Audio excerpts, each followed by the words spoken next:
Life is a constant interchange, Shoghi Effendi said it should be for each of the Baha'is, to study and to teach. Study and teach. He said the Baha'i never reaches a time in their life when they shouldn't be studying the faith. Because through teaching those actions, you have acquired confirmations, the confirmations of the Holy Spirit. They expand consciousness. They enable us to see in words that we read previously, even last week, never mind 10 years ago. They open our eyes to new levels and dimensions. The same words are speaking to all the Baha'is at different levels of capacity. They address the needs that we have so that we can become full of sacrifice and draw nigh unto the Bab and Baha'u'llah in the process.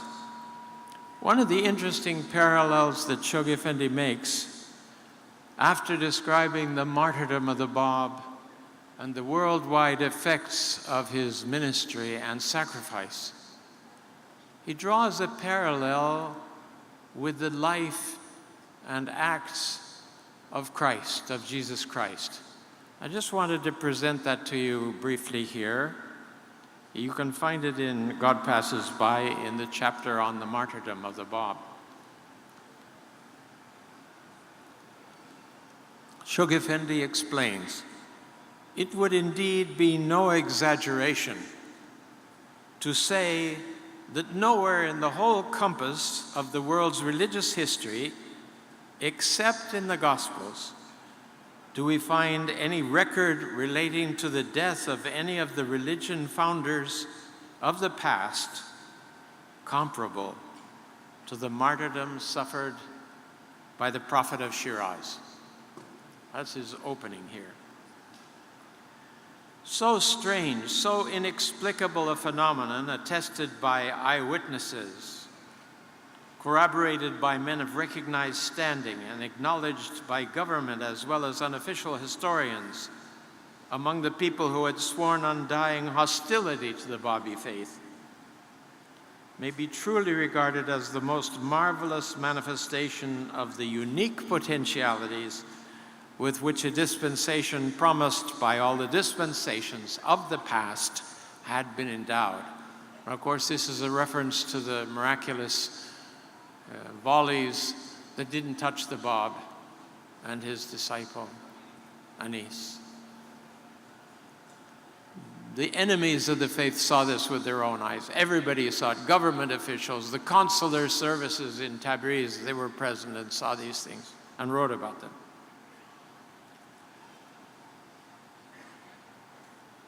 The passion of Jesus Christ, and indeed his whole public ministry alone, offer a parallel to the mission and death of the Bab, a parallel which no student of comparative religion can fail to perceive or ignore. And then he lists the points of similarity. In the youthfulness and meekness of the inaugurator of the Babi dispensation, in the extreme brevity and turbulence of his public ministry, in the dramatic swiftness with which that ministry moved towards its climax, in the apostolic order which he instituted and the primacy which he conferred on one of its members. Now, those of you who are familiar with Christian scriptures remember that Peter was appointed by Christ. He was called the rock upon which the faith of Christ would be established. So each one of these you need to know a little about Christianity, but you can find this again in God Passes By and look at the comparison.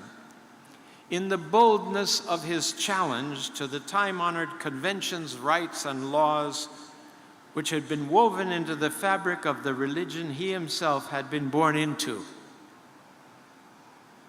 In the role which an officially recognized and firmly entrenched religious hierarchy played as chief instigator of the outrages which he was made to suffer. In the indignities heaped upon him, in the suddenness of his arrest, both like in the case of Christ as well, in the interrogation to which he was subjected, in the derision poured and the scourging inflicted upon him, in the public affront that he sustained, and finally, in his ignominious suspension before the gaze of a hostile multitude. Christ on the cross, the Bob on the walls of the military barracks. In all these, we cannot fail to discern a remarkable similarity to the distinguishing features of the career of Jesus Christ. What was the outcome, friends, of the Bob's ministry?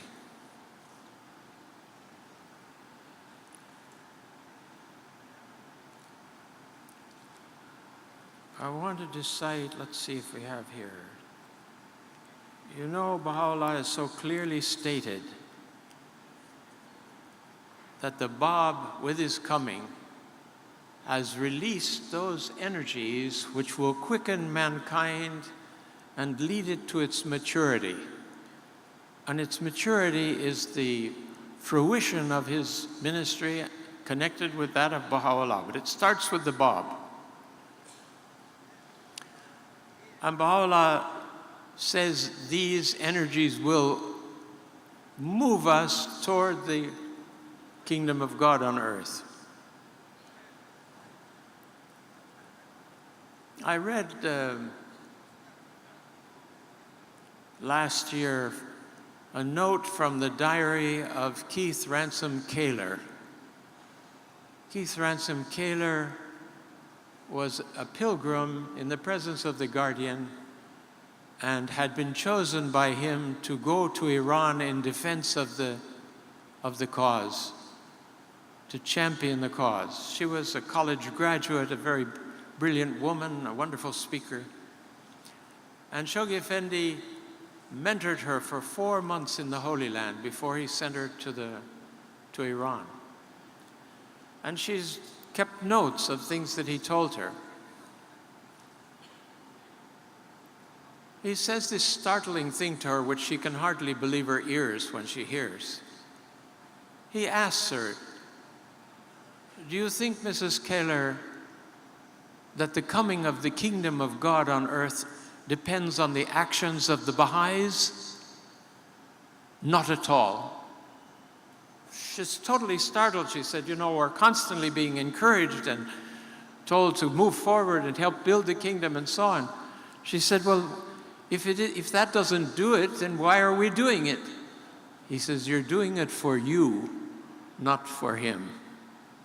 It's going to come about whether you participate or not.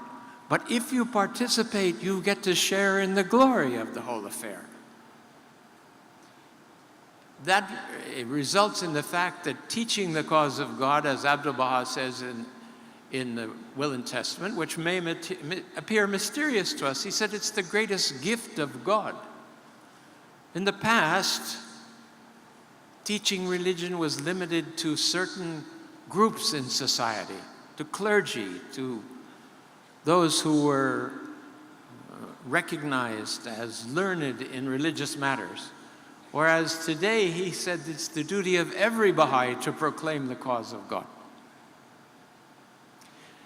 Though the action of proclaiming the cause of God, proclaiming the position of the Bab and Baha'u'llah, in a sacrificial manner, that is, in a manner that's not always comfortable to us, but requires sacrifice. Sacrifice of our time, sacrifice of our funds, sacrifice of our life goals. That, he said, to the degree that we sacrifice, attracts divine confirmations. Divine confirmations cause the soul of man to develop and grow.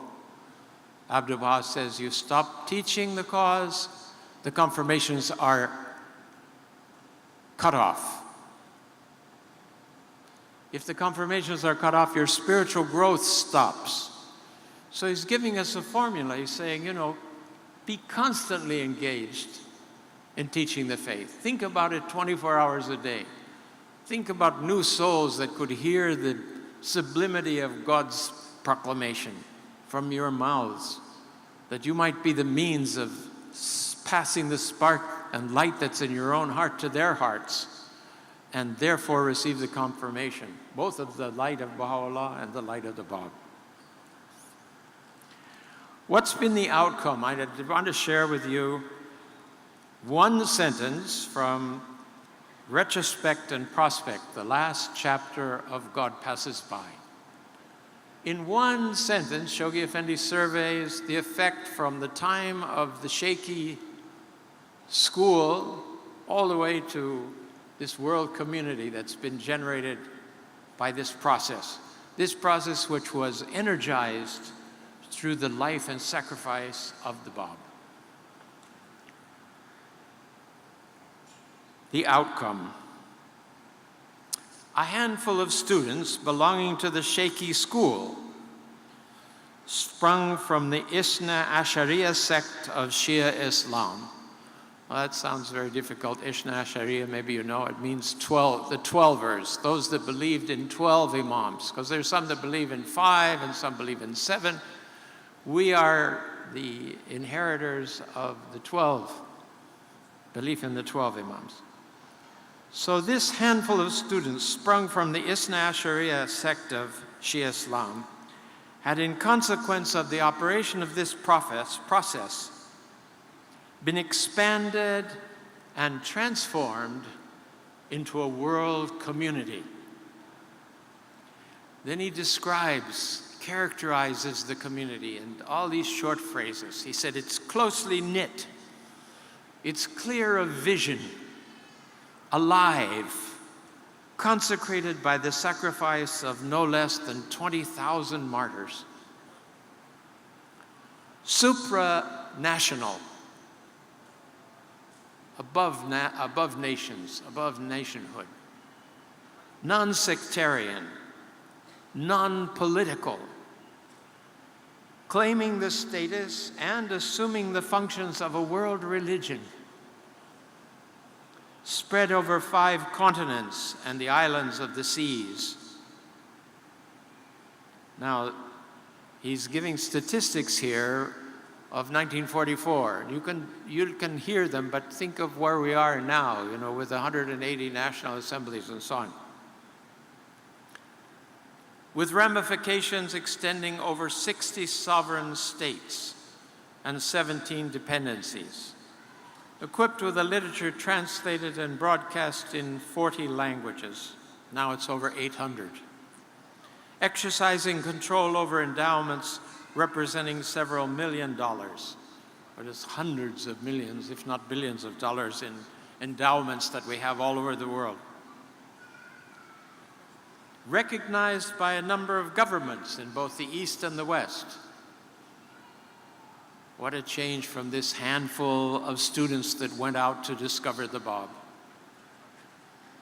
Integral in aim and outlook, possessing no professional clergy, professing a single belief, following a single law, animated by a single purpose, organically united through an administrative order, divinely ordained and unique in its features, including within its orbit representatives of all the leading religions of the world, of various classes and races, which this gathering is certainly representative of. Faithful to its civic obligations, faithful to its civil obligations, conscious of its civic responsibilities, as well as of the perils confronting the society of which it forms a part, sharing the sufferings of that society, and confident of its own high destiny. Full stop. That was one sentence. Shoghi Effendi, what a writer. My wife's mother read a paragraph of two of Shoghi Effendi when she first met Baha'is, and she said, "It's finished. No one can write English like this unless they're inspired by God. I believe in this." Just immediately. She ended up pioneering in Honduras for 25 years. The subsequent pilgrim pioneers that went there and traveled around the country, they would go to these very remote areas feeling proud of themselves, and they'd say, "We're Baha'is." And they'd say, "Oh, how is Juanita?" Because she'd been there before on horseback or donkey back. I don't know. Amazing lady.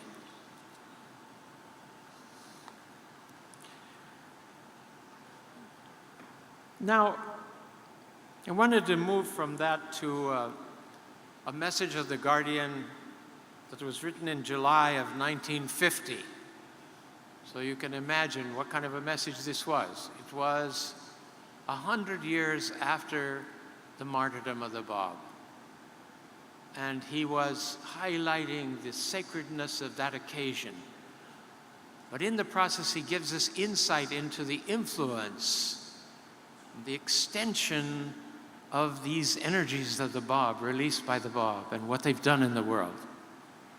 Let's see if we can follow some of this. It will enhance again our vision. It will awaken us and draw us closer to a vision of the Bab appropriate for the coming bicentenary.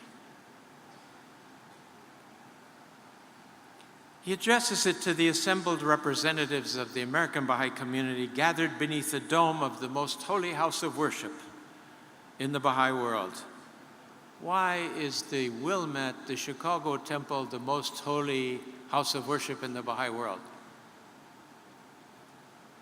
He tells us because Abdul-Baha himself laid the cornerstone of that house of worship. Makes it unique. It makes it a shrine. The Shoghi Effendi said it's a shrine as well as a house of worship. And it's the mother house of worship because of that spreads all over the world. He talks about his feelings. He's sharing his feelings of profound emotion evoked by this historic occasion of the worldwide commemoration of the first centenary of the martyrdom of the Blessed Bab. Prophet and herald of the faith of Baha'u'llah. Again, this twofold mission that we've talked about. Founder of the dispensation, the Bab, founder of the dispensation marking the culmination of the 6,000-year-old Adamic cycle. Inaugurator of the 5,000-century Baha'i cycle. Poignantly called to mind the circumstances attending the last act, consummating the tragic ministry of the master hero of the most sublime drama in the religious annals of mankind, signalizing the most dramatic event of the most turbulent period of the heroic age of the Baha'i dispensation. Destined to be recognized by posterity as the most precious, momentous sacrifice in the world's spiritual history. Granted, here he is, the king of the messengers of God, and he gives his life in such a spirit.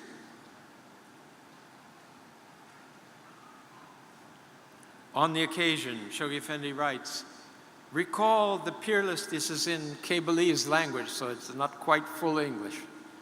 Recall the peerless tributes paid to his memory by the founder of the faith, acclaiming him the monarch of God's messengers, the primal point around whom the realities of all the prophets circle in adoration. My God. Then, profoundly stirred by the memory, and he lists nine points, which if you go back to the message, you can sort out one by one, because you need to think and reflect on what the origin of this phrase is, what's behind this. The agonies he suffered, the glad tidings he announced, the warnings he uttered, the forces he set in motion, the adversaries he converted, the disciples he raised up, the conflagrations he precipitated, the legacy he left of faith and courage, the love he inspired. These are the focus of Shoghi Effendi's attention, and so profoundly stirred, he said, by the memory of these things. Acknowledge with bowed head, joyous, thankful heart, the successive, marvelous evidence of his triumphant power in the course of the 100 years elapsed since the last crowning act of his meteoric ministry. He's preparing us to tell us what's been the outcome and effect of the Bab's ministry. Then he goes on, he says, the creative energies released at the hour of the birth of his revelation, endowing mankind with the potentialities of the attainment of maturity. And here it flips, he says, are deranging during the present transitional age the equilibrium of the entire planet as the inevitable prelude to the consummation in world unity of the coming of age of the human race. I don't think we all realize how much the chaos in the world is due to the revelation of the Bab and Baha'u'llah. These energies go forth to establish world unity. If they're met with opposition, they produce chaos. If they're met with acceptance, they have divine confirmation. The Bab says in one place, the verse of God goes out. If the believer receives it, if a soul, a human soul receives it, it is light and blessing to him. If he refuses it, it turns to darkness. So this is what's happened to the world. The proclamation has gone out, and we've all done our best. We're trying to do our best anyway, to diffuse it in the world. And it produces reactions of various sorts in individuals and in collectivities, in governments, in movements in the world. All of this is stirring up and breaking down the old world order. A careful study of Shoghi Effendi's writings revealed to what degree the disintegration, the process of disintegration, is related to the energies released by the revelation itself. Read the foreword to God Passes By. It's so clearly stated there.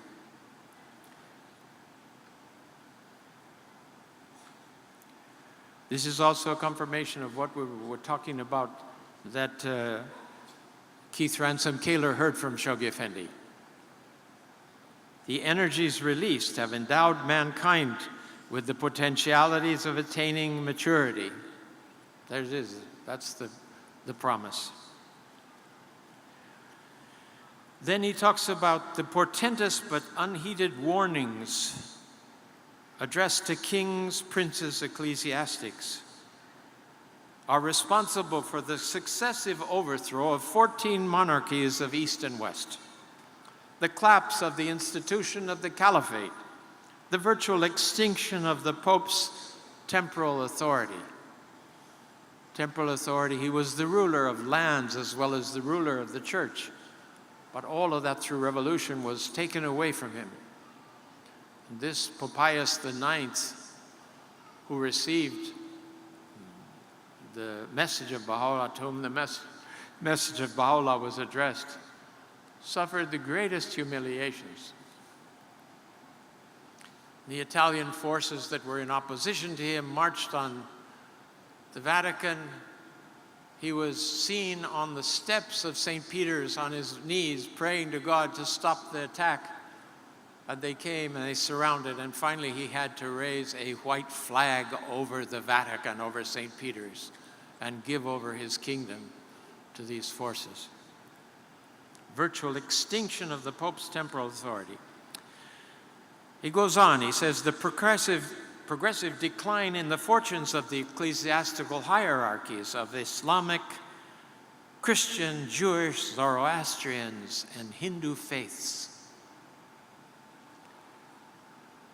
Then he mentions the order. He says the order eulogized and announced in his writings. You remember In a previous session, we quoted this passage from the Bayan in which it said, "Well is it with him who reacheth to the order of Baha'u'llah," which was both a prophecy of the coming world order of Baha'u'llah, of which the administrative order is the embryo, and also, I don't remember now. This is called senior moment, friends.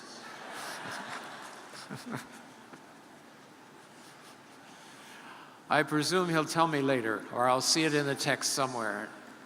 Anyway, this order eulogized and announced in his writings, in the Bab's writings, whose laws Baha'u'llah subsequently revealed in the Most Holy Book, whose features Abdul-Baha delineated in his testament, is now passing through its embryonic stage through the emergence of the initial institutions of the world administrative order in the 5 continents of the globe.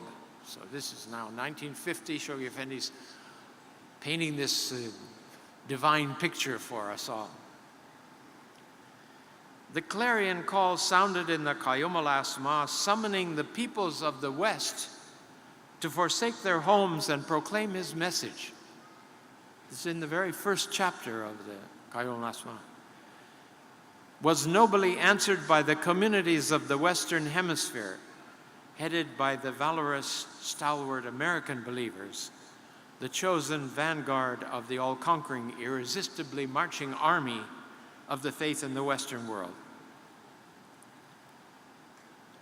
The embryonic faith, maturing 3 years after his martyrdom, traversing the period of infancy in the course of the heroic age of the faith, is now steadily progressing towards maturity in the present formative age, destined to attain full stature in the golden age of the Baha'i dispensation. These, of course, 3 ages that we're all familiar with or should become familiar with: the heroic age, the formative age, and the golden age. Lastly, the holy seed of infinite preciousness, holding within itself incalculable potentialities, representing the culmination of the century-old process of the evolution of humanity through the energies released by progressive revelation, starting with Adam and concluded by the revelation of the seal of the prophets. He's painting a picture of something that's coming from the past, right? Marked by the successive appearance of the branches, leaves, buds, blossoms, and plucked after 6 brief years by the hand of destiny, this fruit of the whole earlier process set in motion from Adam, ending now in this perfect fruit. That fruit then, its seed ground in the mill of martyrdom and oppression, produced an oil which flamed up in the heart and being of Baha'u'llah. Look at this progression from the beginning, from Adam right up to the light that comes from Baha'u'llah. In such a setting, the somber, subterranean walls of the Said Chal of Tehran. A flame whose flickering light gathered brilliance in Baghdad and finally shone in full resplendency in its crystal globe in Adrianople,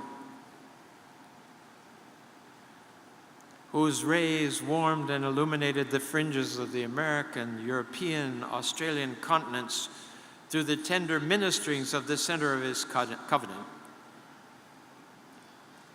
whose radiance is now overspreading the surface of the globe during the present formative age. Follow the sequence of the light. It's come from the Bab, then produces this oil, that light in Baha'u'llah, then is proclaimed to the kings. Then Abdul-Baha, through his divine plan, sends out to propagate this light across the surface of the globe, and it reaches all the rest of us at that point. Its full splendor is destined in the course of future millenniums to suffuse the entire planet.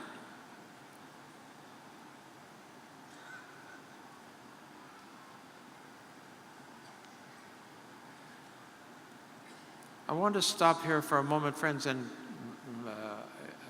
direct our attention to 3 words: infuse, diffuse, and suffuse.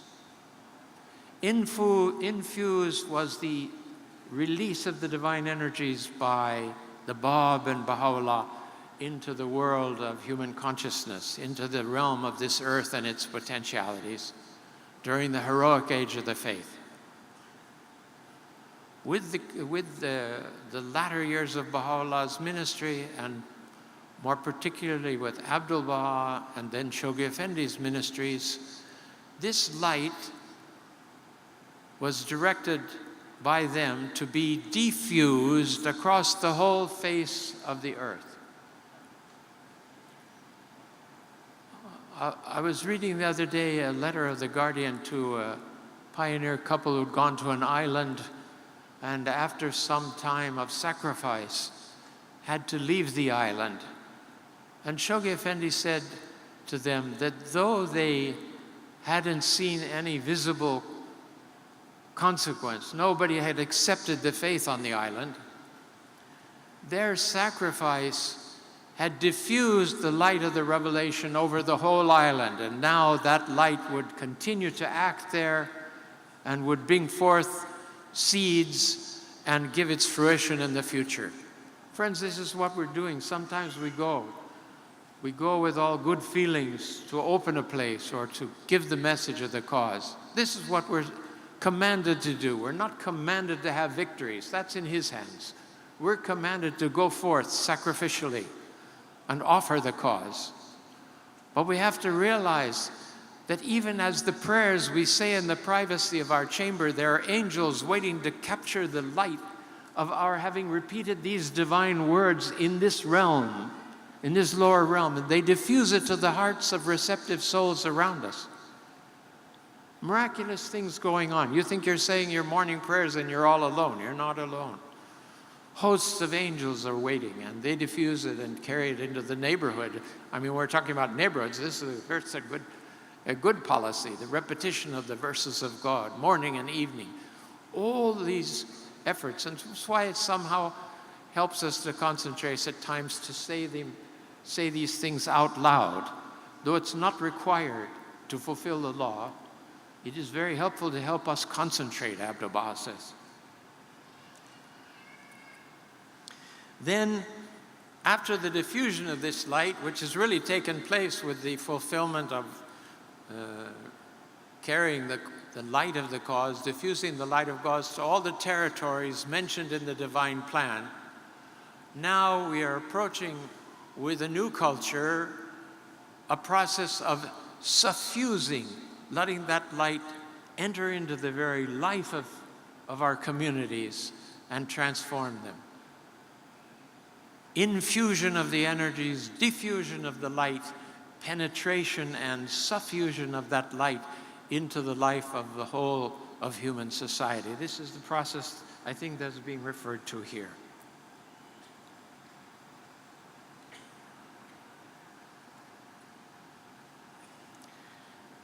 He elaborates in a few additional paragraphs where he, again, similarly to the passage that I read previously from God Passes By, summarizes how far the faith has gone since the appearance and sacrifice of the Bab.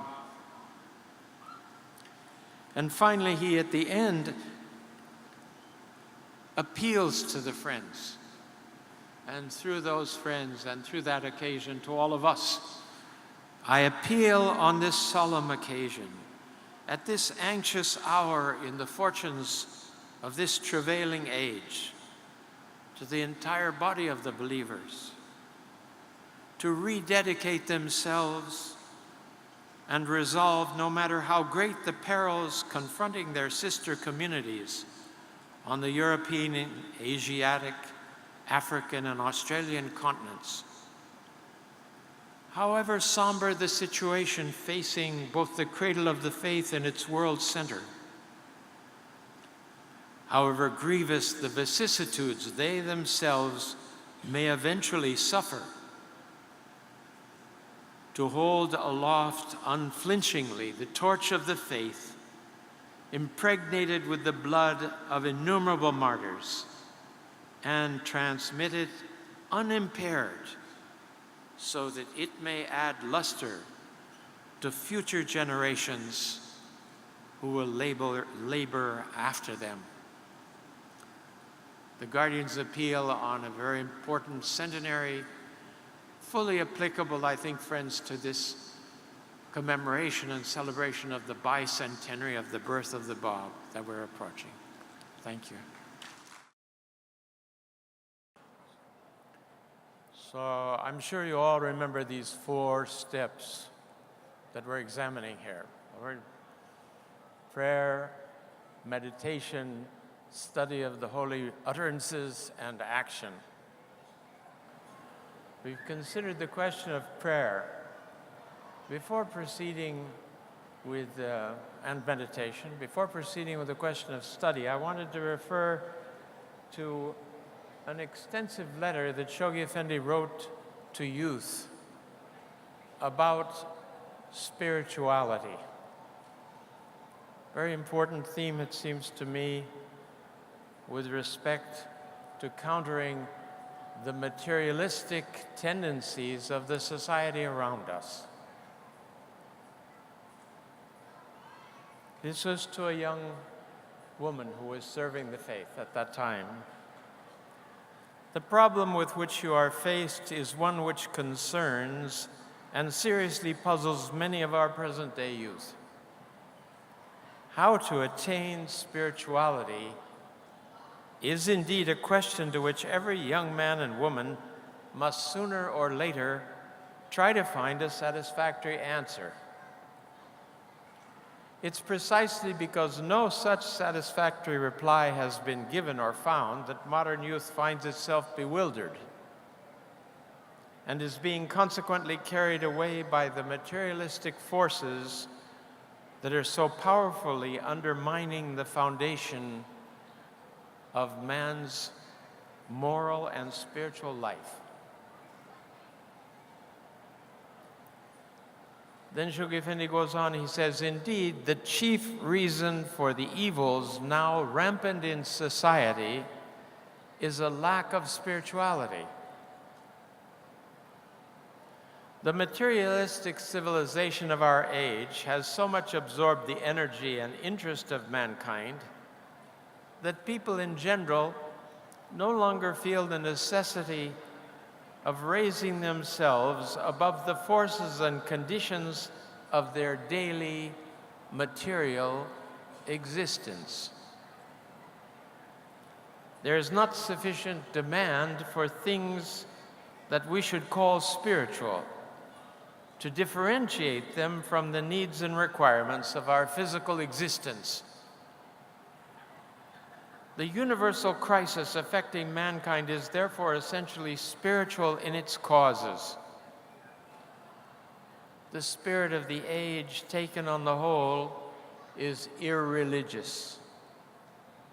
Man's outlook on life is too crude and materialistic to enable him to elevate himself into the higher realms of the spirit. It is this condition so sadly morbid into which society has fallen that religion seeks to improve and transform. For the core of religious faith is that mystic feeling. Here he's defining it. The core of religious faith is that mystic feeling which unites man with God. This state of spiritual communion can be best brought about and maintained by means of meditation and prayer. And this is the reason why Baha'u'llah has so much stressed the importance of worship. It's not sufficient for a believer to merely accept and observe the teachings. Not sufficient. He should, in addition, cultivate the sense of spirituality, which he can acquire chiefly by means of prayer. The Baha'i faith, like all other divine religions, is thus fundamentally mystic in character. Its chief goal is the development of the individual and society through the acquisition of spiritual virtues and powers. It is the soul of man that has first to be fed. And this spiritual nourishment prayer can best provide. Laws and institutions, as viewed by Baha'u'llah, can become really effective only when our inner spiritual life has been perfected and transformed. I want to read that line again. It's a very telling statement. Laws and institutions, as viewed by Baha'u'llah, can become really effective only when our inner spiritual life has been perfected and transformed. Otherwise, religion will degenerate into a mere organization and become a dead thing. This threat is on us if we don't develop and make efforts to lift our spiritual vision and understanding of the cause of God. The believers, particularly the young ones, should therefore fully realize the necessity for praying. For prayer is absolutely indispensable to their inner spiritual development. And this, already stated, is the very foundation and purpose of the religion of God. This is the letter dated 8 December 1935. You can find it in the Writings of the Faith, in the published Writings of the Faith. 8 December 1935.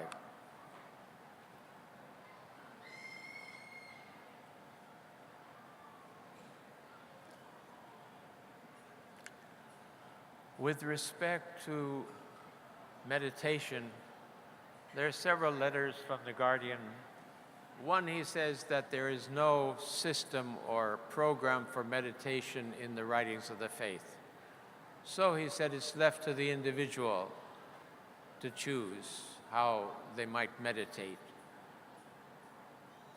But subsequent to that, he writes a letter. He said that given that we have the verses of Baha'u'llah, why would we meditate on anything else?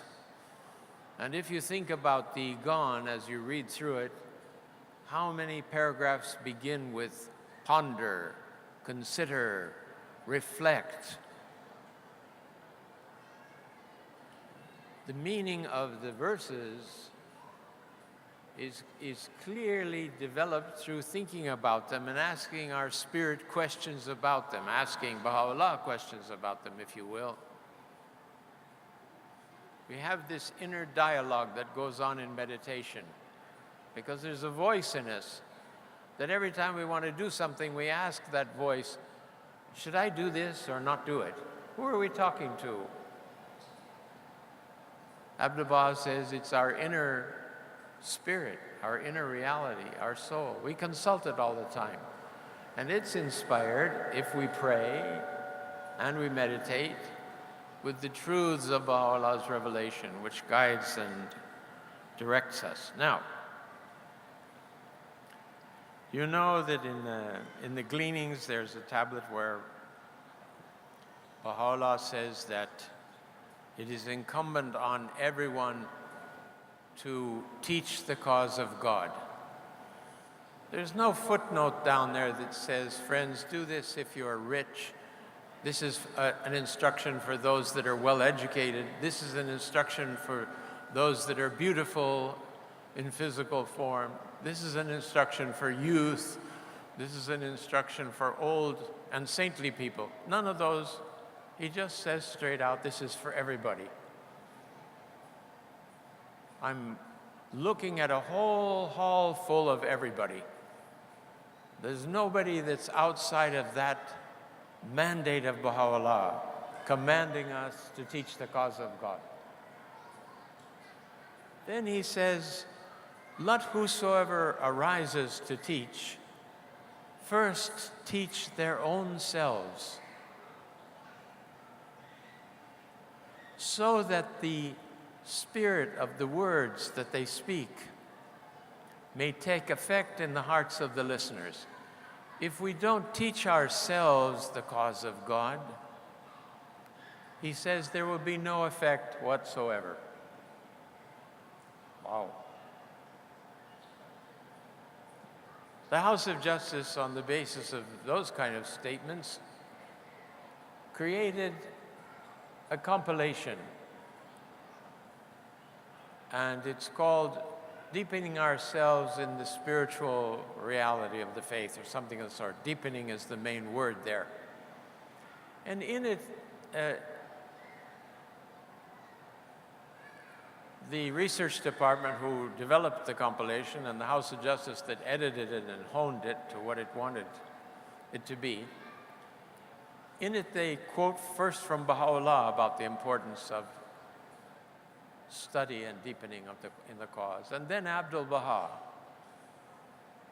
both his tablets and then his talks.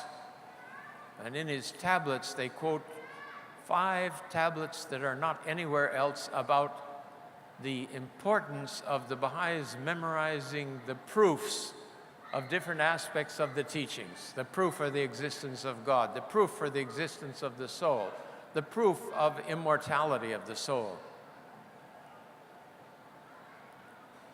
I read those and I say, when have I done that? I haven't done that. How do I do that? We have to look back to the talks of Abdul-Baha, which are the example for all these things, and the tablets and selections from the writings of Abdul-Baha. You find an outline of that matter, those matters. Then it comes to letters of the Guardian, Guardian's writings directly and those that have been written on his behalf. It's a wonderful collection. In case you ever feel satisfied with your knowledge of the faith, you look at that and you realize you've hardly begun, you don't know anything. We don't have time to go into the whole thing, but as I have read my reading of these things, I have identified in my own mind certain steps and stages in the study of the cause. First of all, there's a number of letters, one of which I quoted yesterday related to Nabil, where the Guardian is saying we should all master the contents of the Kitab-i-Ghan, some answered questions, and Nabil's narrative. Master the contents. It obviously gives you a hint of what's coming. When he talks about reading the writings, he said we must read the writings of the faith, the sacred writings of the faith. We must read and reread the writings of the faith, he said. There's no limit. When I was in the Holy Land, they said one time Shoghi Effendi asked a table of pilgrims at the dinner table, he asked them if they had read and studied the Igan. And they went around the table and the people said yes or no or whatever. And one man, I'm sorry to say an American, he said, I've done it. Yes, I've done it. Shoghi Effendi very kindly shut his mouth and didn't say anything. But the next pilgrim group, he said, we had a group of pilgrims here last time and a man from the West said he'd done the Igan. He said, friends, you can't do the Igan. It's a continual matter of returning. This is such a treasure house of all of the verities of the unseen world. Anyway, read and reread. Then in another letter, he says that friends must painstakingly study the literature of the faith. Painstakingly indeed, it's a vast process. There's a whole lot of these central books. If you want to look at the ones that Shoghi Effendi translated, because those are the core of the gleanings and the Igan. Then he says, following that they should digest the contents of these holy books. And then he says they should master the contents and the facts in these holy books. It's getting heavier and heavier. So that they make them their own, so that they can repeat the phrases from these divine verses in their teaching work. It seems to me Shoghi Effendi in these letters is defining what Baha'u'llah says, let them before all else teach their own selves. Then finally he takes it another stage and he said that the friends to effectively teach should memorize characteristic passages from these holy books so that they can use the exact words with which to touch the hearts of their listeners. Okay. Now, friends, this is not meant to compete with the institute process that we have at this time. Now, if you carefully look in the Ruhi courses, you see from time to time reference to the need for individual study of the writings. But because it's not of the program that everyone is insisting that we do, sometimes that's lost sight of. Each of us needs to have, at the individual level, a program of working through the central Baha'i books and then working through them again. I think this is something that will quicken the individual so that when they go into the collective activities of the 5-year plan and things, they bring an energy of their own with them. Instead of going to the activities hoping that the activities will animate you, you carry the spirit of the writings and the verses of God and the effects of your prayers and contribute to the collective activities and the cycles of growth and the core activities of the faith yourself. At the same time, Baha'u'llah doesn't test us beyond our limits. He said that there are those who can't read and write properly. It's hard for them to do this, familiarizing themselves with all of this literature, the central core literature of the faith. And they should arise themselves and trust in God. But if you have the capacity to read and write, you cannot just easily fall back on that and say, well, I'll wait for the Holy Spirit to inspire me. If you haven't primed the machine, if you haven't absorbed the vision of the writings, it's going to be difficult for it to come out in all of the form that you want. Now, I found in Nicaragua, when we were first teaching the faith to native peoples there was a fellow who also was illiterate, but he caught the fire of the faith, a young man. And his teaching method was this. He went out and he told people, there's a new message from God. And they would say, oh, what's that? And he'd say, I can't remember the name of it, but it's very important. They said, well, who is the messenger? Who's the prophet? He said, I can't remember the name, but I know people I can take you to who can tell you all about it. And he was this machine of teaching. He would bring people to the pioneers and we would talk to the people about the faith. It was marvelous. And he couldn't remember the name of the faith nor the name of the founder. This was like Dr. Muhajir's, the census in Dr. Muhajir's Mentawai Islands. They asked the people if they were original of Islam, and they said no. They said, what's your religion? He said, doctor's religion. They said, and who's your prophet then? And they said, doctor's prophet.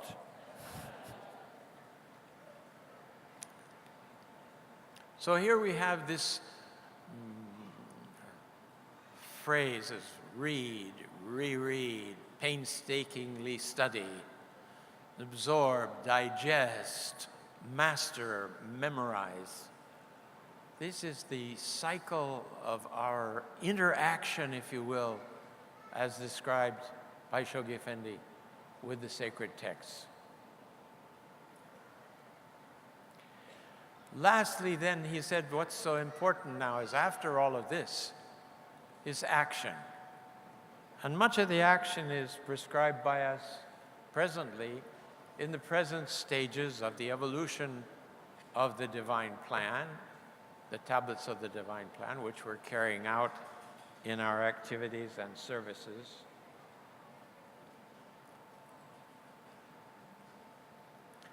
With regard to action, the greatest action, of course, is teaching. Now, he does set forth a lot of important guidance for us. And this also was incorporated in a document of the Universal House of Justice, a compilation called The Power of Divine Assistance. These are very important. They're in the book Compilation of Compilations. They've also been published individually. You can refer to your National Assembly about where you can find these books. They're all available also online so that you can download them and read them in your computer or when you're talking to God on your telephone.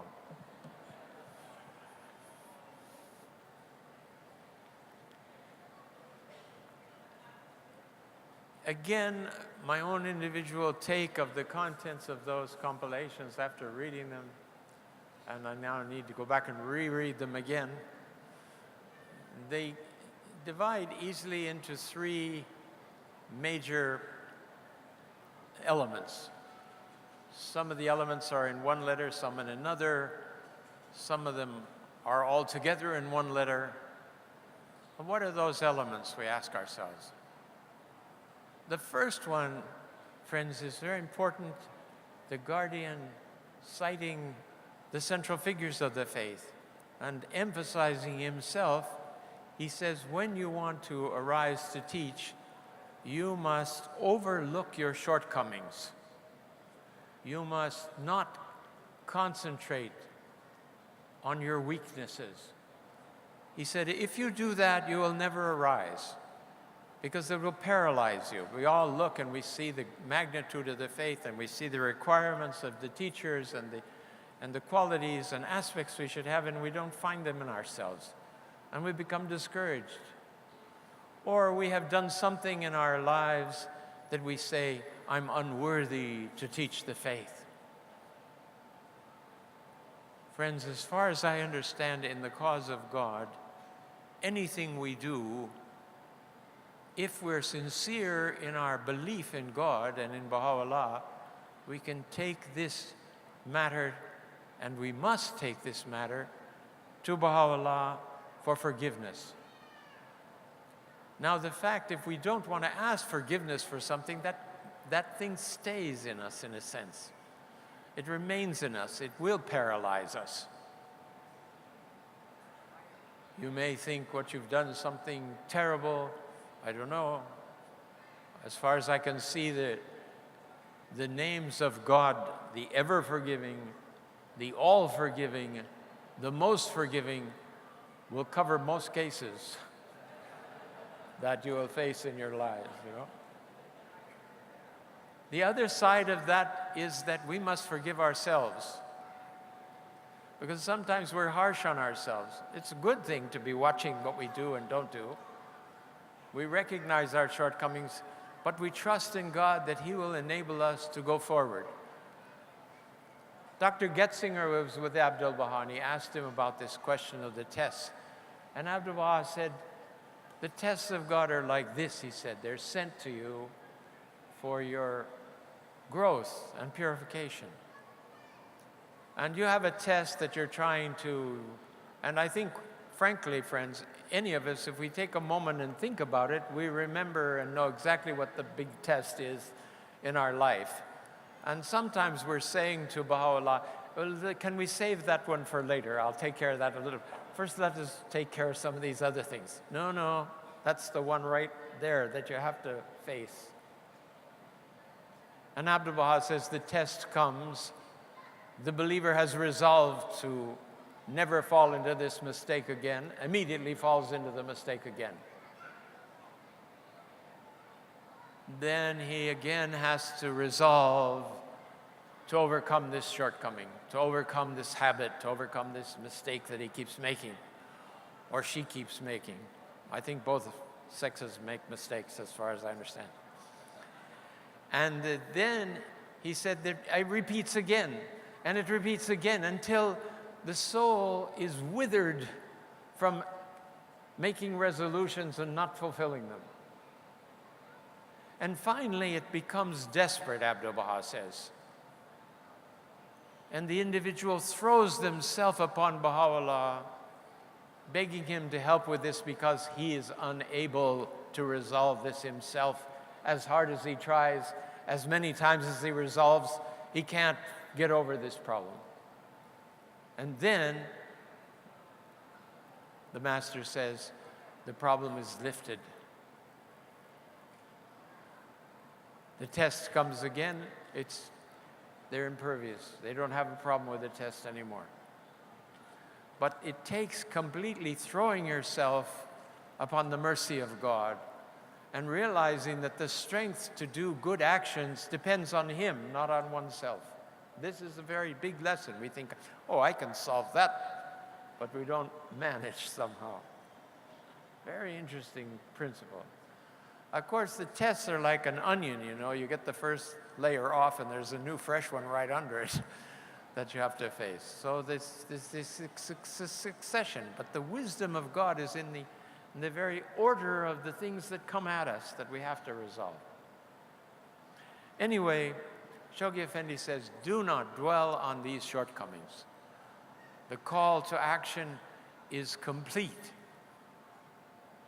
If it weren't sufficient what was in the divine plan, look at the sections about teaching and arising to serve the cause in the Will and Testament of Abdu'l-Baha, the very center document of the Lesser Covenant.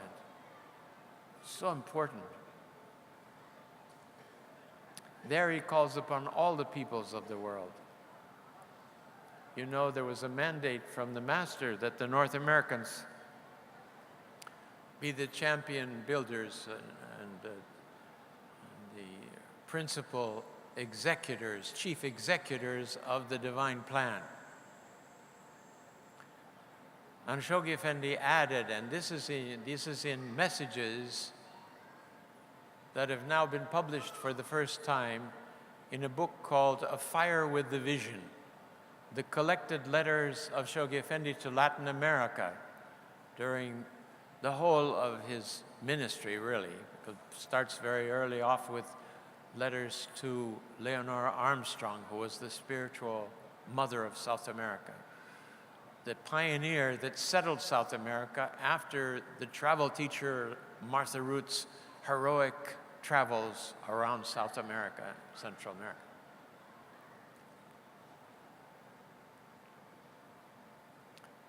Then from the tablets of the divine plan, he says that these Latin American believers became, what does he call them? I'm sorry, the name's gone out of my, associates in the execution of the divine plan because of the words of Baha'u'llah to the leaders of the American republics in the Kitabi Akdas. He connects those two. And in the World Crusade, these newly fledged believers were given goals in Asia and Africa, facing all over the world. They suddenly were part of these international goals. Then he said the rest of the countries of the world are auxiliaries in the execution of the divine plan, and the principal main auxiliary was Great Britain at that time. Certainly, friends, after the passing of the Guardian, the Iranian Bahai community became a very potent force for settling pioneers all over the world and assuring the victories of the 10-year crusade. So what does he tell us we should do instead of fixing our attention on our shortcomings? He tells us that we should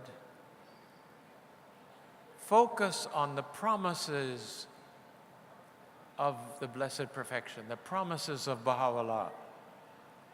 And that might seem like a challenge, except that he has gathered those promises in the advent of divine justice and in the gleanings where he outlines what will happen to the believer who arises and leaves his home to serve the cause of God, how they will be confirmed. Shoghi Effendi says that's where the believer must focus their attention. And having focused their attention on these divine promises and the assurance of divine assistance and a company of angels, chosen angels, and the concourse on high assisting every move that we make for the faith, arise and act. Put yourself in action. Put yourself in motion. I remember as a new Bahai youth in the United States, the Bahai teacher said, you know, if you want to be guided by Baha'u'llah, you have to be moving. There's no point in sitting in your car and praying without the engine on. You're not going to go anywhere. Once you start moving, he can course correct your actions, but you need to be in motion. So he calls on us to arise and act. And the main action that we see in the writings is that every individual should proclaim the cause of God. Every Baha'i is called upon to arise and proclaim the cause of God. And that would sound like a big job. How do I proclaim the cause of God? Baha'u'llah proclaimed it to the kings. How am I going to do this? But he follows it by something which I think is a healing and an insight of very great importance. He says, proclaim ye the cause of God to everyone. If anyone responds to your message, teach them. Look at this, friends. He makes a difference between proclaiming the cause and teaching the cause. You don't want to teach the cause if there's not a receptive ear. But you don't know if there's a receptive ear until you proclaim the cause. And what is proclaiming the cause? Now I associate this in my mind with other letters of the Guardian where he talks about the great importance of mentioning the name of Baha'u'llah and Bahai. I think I referred to this earlier on. There's a place in the soul of everyone waiting to capture this name. They've been created for it, and it can animate their whole being. So how do we do this? It's this simple action of stating to people in as gentle a way as we can find, and I think that there have been practices suggested about how do we bring the name of Baha'u'llah into our conversations with people. But basically, we shouldn't be shy about saying that perhaps if we're talking about a resolution of a problem, I've resolved my problems because I'm a Baha'i. And Baha'i is the religion founded by Baha'u'llah, and it brings a message that solves all the problems of the world. Silence. Maybe the person says, that's fascinating, I never heard of that. What's that about? Or they think to themselves, I'm going home on the computer and bring up Bahai and see for myself without asking this character what it's all about. That's one thing. Or, more traditionally, they'll say, oh, I'm so happy you found something you like. Which, of course, is deadly. How do we go forward? So, remember, now I wish I'm going to tell you something that they told me was from the Master. Again, these early days, I don't know where they got these things from, but I love them. They said, if you're going to meet a person only once, deliver the message. If you're going to meet them a number of times, live the life. So we have the example of a person, you move into an apartment house and there's several families on the floor, and you meet one of the families living next to you, and the first thing you say to them is, have you heard of Baha'u'llah? And they don't know what to do with you. Be loving to them, show loving kindness, shower love on them, shower Baha'i love on them, and gradually you'll come to win their confidence and be able to teach the faith. But if you're going to see a person once, that may be the only opportunity that they have to hear of this message. And you don't want to deprive them of it. But the challenge is, how do you bring it to their attention? in a polite way that doesn't sound fanatic. Now, most of these things I try out on the airplane with the people sitting next to me, you know. But lately, everybody's got their earplugs in. Baha'u'llah, what am I going to do with this guy? He's plugged up. I was on a flight somewhere internal in the United States, and I just wanted to tell this man about the existence of the faith and go to Bahai.org and check it out, you know. So he took his earplugs out as we were landing, and after landing, I said, you know, I haven't been to this town. I'm a Bahai, and I'm looking for the Baha'is. Do you know any Baha'is here? The who? The what? He says. The Baha'is. Have you not heard of the Baha'is? Oh, like you know, some fault in his education. And then I said, well, it's very important. It's a wonderful movement. You should look at Bahai.org on the internet, and you can inform yourself. Have a nice day. Bye. Couldn't do more. But oftentimes, if you can get into a conversation and introduce it in different ways, but you're praying, you're using the greatest name, you're thinking, how can I not fault on this individual that I'm only going to see once? It gets more difficult when you're standing face to face on the subway in New York, you know, and the guy's right there, and or the lady's right there, and you want to talk to them about the faith, and nobody talks to each other. They don't even look at each other in the face. But this is the command that we have before us when every opportunity we have. And then you have the letter of Shoghi Effendi says that he calls on us to turn to Baha'u'llah every day and ask him to guide us to a waiting soul. And there's a percentage of humanity that are waiting. In another letter, he says, live the Baha'i life and Baha'u'llah will guide souls to you. Now, friends, not to slight the process of going door to door, but it's a lot easier if Baha'u'llah sends souls to us than if we have to go out and try to find them. That's not so easy is the living the life part of it that creates a magnet which draws these souls into your life. Because this is the question. Baha'u'llah wants us to be ready to teach waiting souls and not to abort the process by saying something or acting in some way that would move them away from the faith.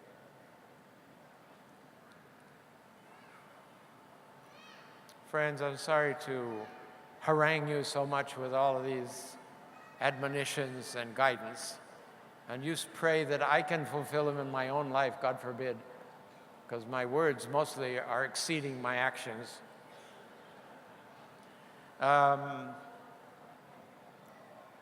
I wanted to do something with you that is not on the program. I don't know what's going to happen if I do it, but you know, in 1962, I was motoring across, can't really say motoring across because the road was so bad, the Navajo Nation with Chester Kahn, going to his grandmother's house in Lukachukai. And there was a snowstorm, and the truck we were in broke down, and we were out in the middle of this wilderness, and Chester said, I'm going to go and get help. And I sat in the car with the snow building over the top of the truck and thinking, what am I going to do? You know, this is not a very good situation. I was a pioneer with Indians in the Central America, and the Hands of the Cause had arranged for me to come and visit tribes in North America, so I was there with the Navajos. And as I was sitting there, I started hearing a melody, a song. And this song was so beautiful that I kept repeating it until Chester came back with help. I don't know what, I can't even remember what happened after that, because I was so focused on this song. Now, I think you certainly know the words to the song, and maybe you know the music to the song. And you'll forgive me, I'm not a singer, but I'm going to start singing this song for you, and I hope you will join in if you know the song.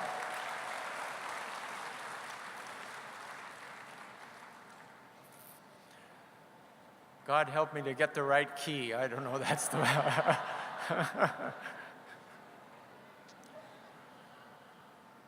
Ya Baha'u'llah, Ya Ali'ul-Allah, Ya Baha'u'llah, Ya Ali'ul-Allah, Ya Baha'u'llah.